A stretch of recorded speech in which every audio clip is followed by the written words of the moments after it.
and welcome back to our channel, or if you're new here, welcome to our channel.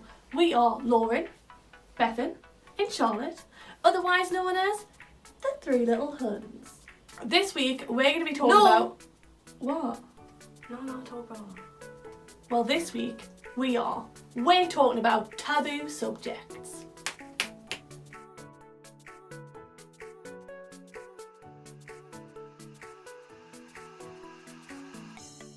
Last week I came across a picture of a tampon string hanging between a woman's legs, and you literally couldn't see anything but the tampon string. You couldn't see any private parts or nothing. That picture had been put on the front of a newspaper in the 90s, I think, and so I reposted that to my story. An hour later I got a notification saying that it had been reported for nudity and it went against Instagram's guidelines, so they took it down. When I got that notification, I was a bit taken back, like, how the f*** does that go against Instagram's guidelines? But then... I was scrolling through Instagram a couple of days ago and Jess Megan had posted like a collection of her pictures, and one of them was her sitting on the bath, like, with clothes on but no bottoms on, like, washing. Yeah, but it was blurred, wasn't it? Yeah, it was blurred. Trying to respect the next Instagram's one guidelines. was of a bit of blood spotting on the toilet seat. Then there was like a bed sheet which was covered in blood, and then there was a smear of it on her skin. And it was doing, it was highlighting like how chaotic women's bodies are. Like, one minute you're absolutely fine, and then the next minute you've got like blood pouring out of you. Yeah. For no other reason than that's just your time of month. The point she was making is, like, at any time, all of a sudden, it'll happen. And she got loads of hate, especially off women, for posting on social media about her period. Everybody with a uterus has a period. But, like, It's one of those things that you're not allowed to talk about. Like, a lot of the comments were saying, like, yeah, talk about this with my friends, but you shouldn't put it on social media. It's attention seeking. So, like, it is obviously becoming less of a taboo subject, but also, like, one of the things about social media is that you can choose who you follow, which is great. But also it means that if you choose not to follow people who challenge you to think differently or talk about things that you are, for like a taught reason, uncomfortable to you, then you're never going to be changing or adjusting to it. Well, that's the thing, you're saying, like, you can choose who you follow. Some people were literally commenting on it, that's post saying, like, oh, I followed you for years because I really admire you, but this is going too far. Yeah, I read that. I was like, so weird. But on the flip side, right, say the topic of a boy's balls dropping, that is talked about in I don't comedy, find that in movies, like, and that's a natural thing that happens to boys. Yeah. Whereas a period is a natural thing that happens to girls, and yes, you could say, oh, but the blood.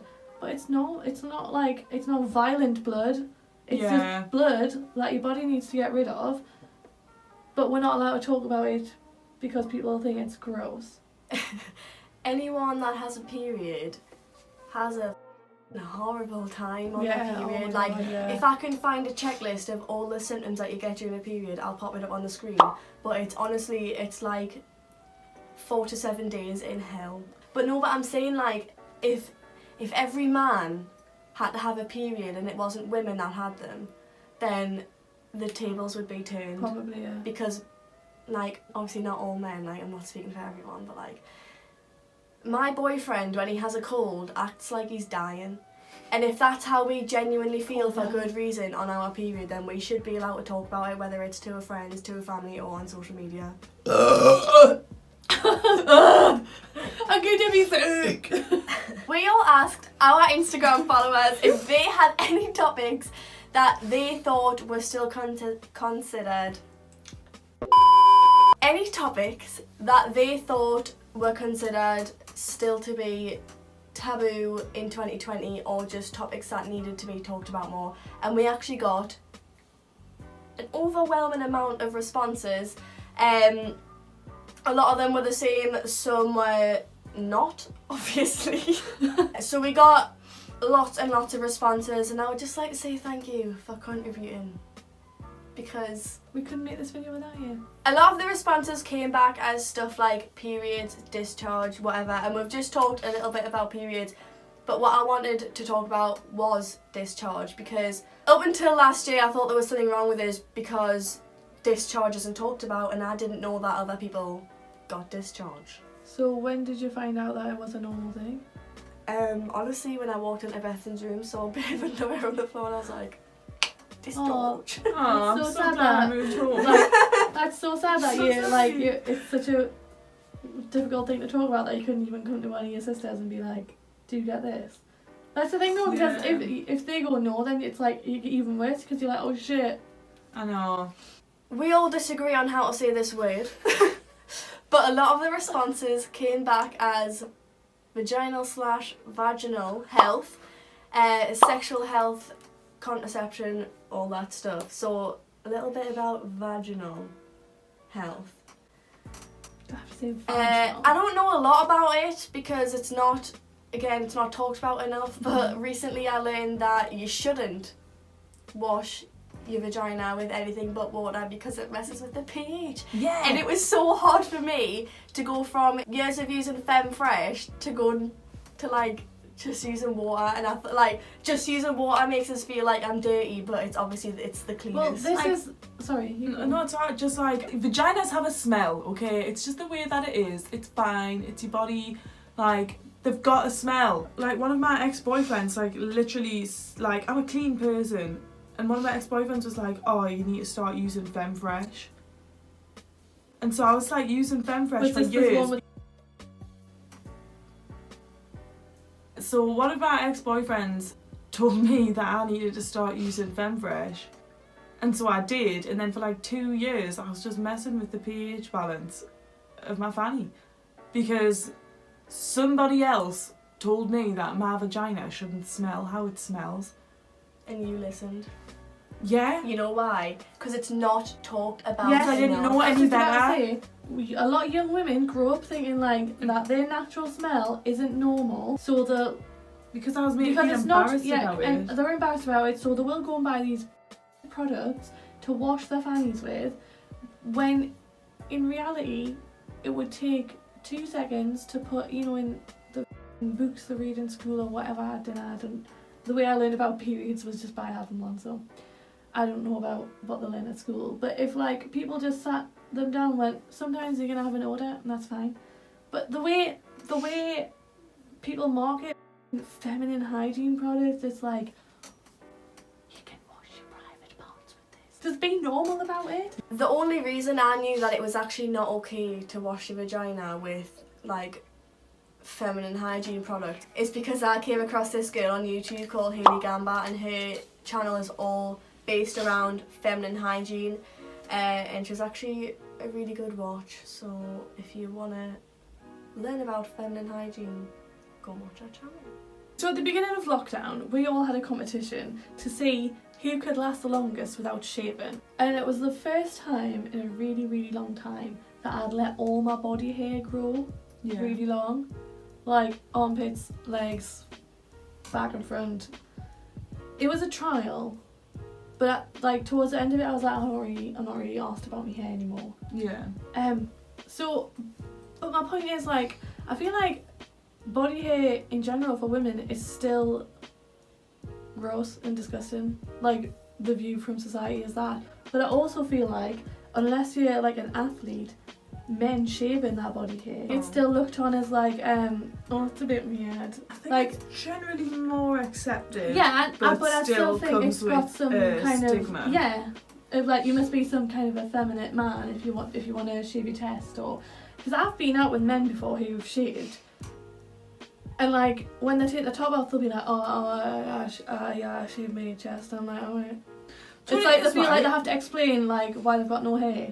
Like, it's fine. Do what you want to do. A lot of the responses also came back as women enjoying sex, or just like having a very sexual nature and stuff like that. And you're absolutely right, because if there's a woman who is single and just likes to have sex a lot of the time with loads of different people, that is fine. But it's always like, that's gross, like that's disgusting. Yeah, but I also, coming from someone who hasn't had sex in a while, I also think it's like, if you tell someone you haven't had sex in a long time, it's also like, Yeah. what's wrong with you? Do you know what I Just mean? can't win unless you're in a relationship Honestly, with a man. yes. I was going to say, I think the who only takes care time of you. for sex to be normal for a woman to talk about is if she's got a partner. Like a long-term partner. Otherwise... In order to be good at something, you have to have experience doing it. You have to have practice. Yeah. You have to have practice, like learning about all the different peens and all the different veins. They don't all like the same things. You have to figure it out along the way. You're exactly right, because you wouldn't get in a car and expect to know how to drive it perfectly the first time. Exactly. So why shouldn't you, like, not practice? Test out your skills on a willing partner and not be judged for it, whether you're a man or a woman. Someone also said about like when women have a lot of sex, how that is looked upon in comparison to how it's looked upon when men have a lot of sex. Mm-hmm. And again, like you're absolutely right, because going back to like just general stuff, like a lad's a lad if they have a lot of sex, a girl's a slag if they have a lot of sex. And it's like, either way, going back to what you were just saying, how you get that good at having sex because you've had experience, it's like, either way you can't win, because either have a lot of sex and have a good... what? You either have a lot of sex and be good at having sex, or... I lost my train of thought like 5 minutes ago. Contraception isn't a topic that's necessarily looked at as a taboo topic. A taboo topic, but it definitely isn't talked about enough. Like, because under contraception there's like so many umbrellas of different things, like actual birth control and whether like whatever and stuff. But one thing that I've actually become aware of in the past week that I didn't know was an actual thing is, I don't know if this is how you say it, but stealthing, which is basically, do you want to explain what it is? So stealthing is like an umbrella term for things like if you are having sex as a man or a woman with a man and they tell you they've worn a condom, or they do wear a condom and they take it off halfway through, or they don't wear one at all when they said they have, that's stealthing and is classed as. Stealthing is also if a female tells you that she is on hormonal birth control and she is not. That is also the same thing, just done in a different way. Do some research on it and make sure that you're being safe. Also, like not telling people if you've had STD scares or if you're currently waiting for test results, things like that. That is also stealthing. Having an STD is like, it's not shameful, but what's But shameful? society makes you think it is. Yeah, like, yeah. But like, what is shameful is, and I know a lot of people who've done this as well, is like... Sorry. Yeah. I know a lot of people who've done it as well. It's like, what is shameful is knowing you've got an STD and not telling someone you've got an STD, having sex with them, and then either them coming to you and saying, oh, blah blah blah, get checks, I've just found out I've got this, and you've given it to them, or being like not telling them and then being like, oh, I've got an STD by the way. Like, that's not okay. I think that's something that should be talked about more, just so Yeah. people are like aware, because a lot of young men and women will take a man at the word and be like, okay, you're wearing a condom. When you're in the moment, like, you're not going to be able to really tell the difference, are you? And how it should be taught, like, because a lot of people will take it for face value that someone is wearing something, or they'll go, have you been tested? Yeah, it came back negative, and you'll be like, okay. Yeah, especially since, like, if you've had sex with someone and they tell you they've worn a condom and you later find out that they never wore a condom, like, that is classed as, because it's non-consensual. Especially because that is genuinely, like, sticking to fact, that is such a serious thing. It needs to be talked about, because there's so many people who have, in technical terms, been and they don't even know about it because it's not talked about for them to have that information. It's wrong. Just before we move on to a new topic, I would like to say that if we have any younger people watching, or any people who are maybe not so young but just don't have anyone in their lives or feel comfortable talking to anyone in their lives about contraception and how to be safe, etc., etc., there is a lot of information for you on the NHS website about the different forms of like coil and all of the different hormonal contraceptives and how they work. You can make an appointment with your GP or district nurse or anything like that and talk to them about it, and also go to your local, is it still called a gum clinic? Yes, I think so. You can go to your local gum clinic and get a lot of advice. Alternatively, just reach out to a friend who you think might be able to share some of your cares and worries and concerns. Wait. And I don't want to sound too common, but you can also just drop us an inbox if you feel like you can't talk to anybody about it. Just literally. Because we've told you about our stories. One of the responses I got was like single fathers not getting the same recognition as single mothers do. That's and true. I don't have a father in my life, and he's not single either, so I don't have a lot of experience with that.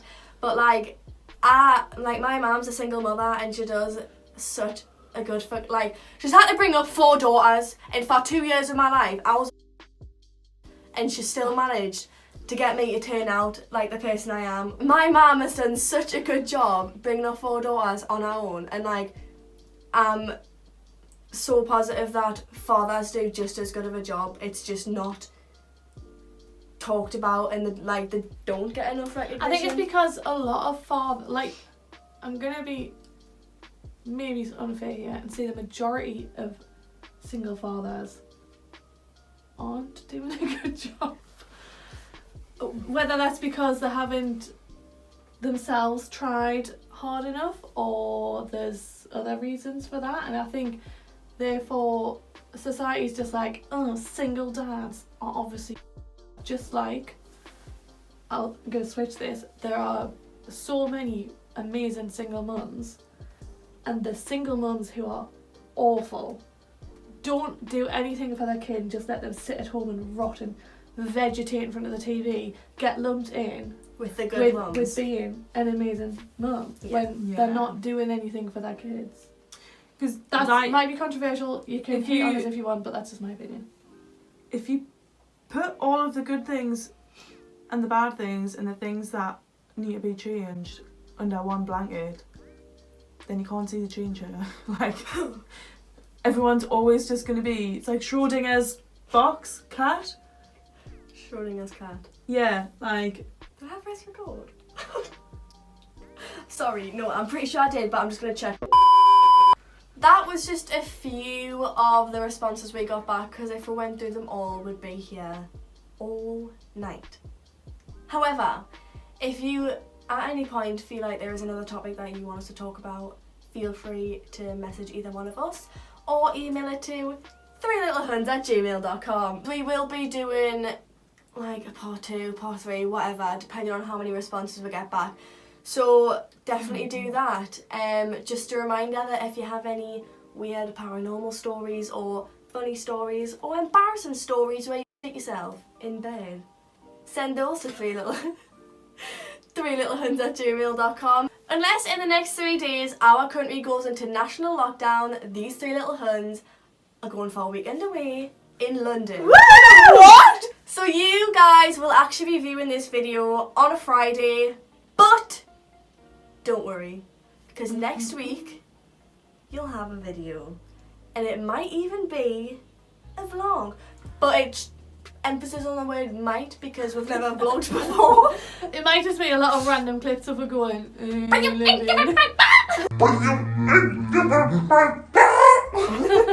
It's just actually That was the random clips. So keep your eyes peeled for that. And now Charlotte's gonna give you a little PSA about subscribing.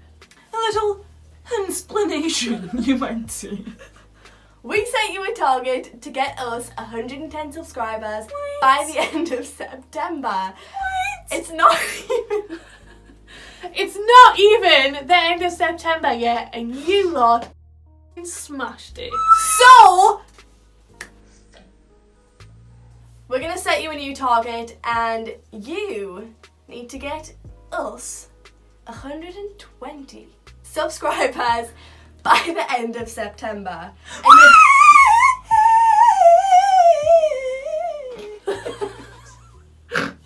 And that is going to be a challenge because when you're seeing this video, you only have 5 days. So click the subscribe button. And if you don't, I'll come around your house and I'll tell your mum. Do you understand? Hi Huns, and welcome back to another video. No, is that even what we say?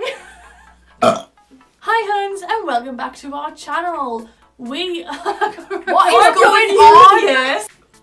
Ah! Hi Huns. Sorry. Stupid. So if you would like to become a little Hun, please subscribe. Turn on those notifications so that you get notified when we upload that vlog.